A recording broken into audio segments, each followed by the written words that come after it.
নমস্কার বন্ধুরা, আপনারা কেমন আছেন?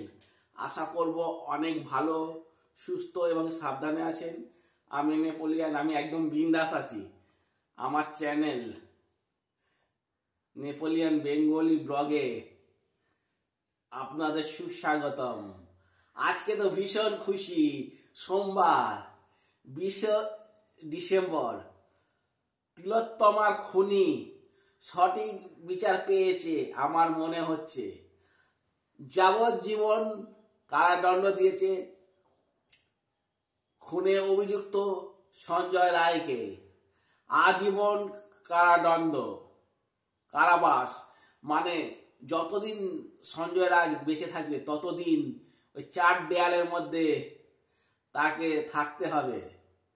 এটা আমরা যেমন খুশি, সারা ভারতবাসী এবং সারা পৃথিবীর লোক আমরা খুশি হয়েছি। ফাঁসি তো দেয়া যেত, কিন্তু ফাঁসি দিলে তো কষ্ট পেত না, সঙ্গে সঙ্গেই মরে যেত। আর 4 দেয়ালে আটকে দেওয়া মানে ঠিক আছে, সে তাকে তিল তিল করে সে মরবে। 4টি দেয়ালের মধ্যে আটকে থাকবে 61 দিন, প্রায় 61 দিন পর এই দোষী সাব্যস্ত হলো। এর জন্য আমি ভীষণ ভীষণ খুশি। এর জন্য মাননীয় বিচারককে আমার তরফ থেকে অনেক অনেক ধন্যবাদ। আমার মতোই নিশ্চয়ই আপনারাও খুশি হয়েছেন। তিলোত্তমার খুনি অবশেষে সঠিক বিচার পেল। আর 17 লক্ষ টাকা নিহত পরিবারকে দিতে চেয়েছিল সরকার, কিন্তু নিহত পরিবার জানিয়ে দিয়েছে 17 লক্ষ টাকা আর্থিক সাহায্য নেবে না। নেবেই বা কেন? যার মেয়ে সেই তো চলেই গেল, নিয়ে কি হবে?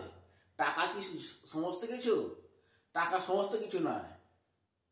যে চলে গেল চলে গেল, তাকে কি আর ফিরে পাওয়া যাবে? কোনোদিনই ফিরে পাওয়া যাবে না। একটাই সান্ত্বনা যে সঞ্জয় রায় 4 দেয়ালের মধ্যে আটকে থাকতে হবে সারা জীবন। এই সোমবার 12:30টায় রায়টা ঘোষণা করলো বিচারক।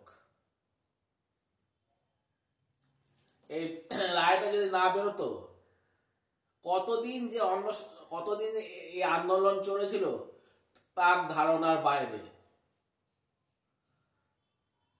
অবশেষে সত্যের জয় হলো, এইটুকুনি বলার। আর ভিডিওটা যদি আপনাদের ভালো লেগে থাকে, লাইক, শেয়ার, কমেন্ট করে আমার পাশে থাকবেন। অনেক অনেক ধন্যবাদ।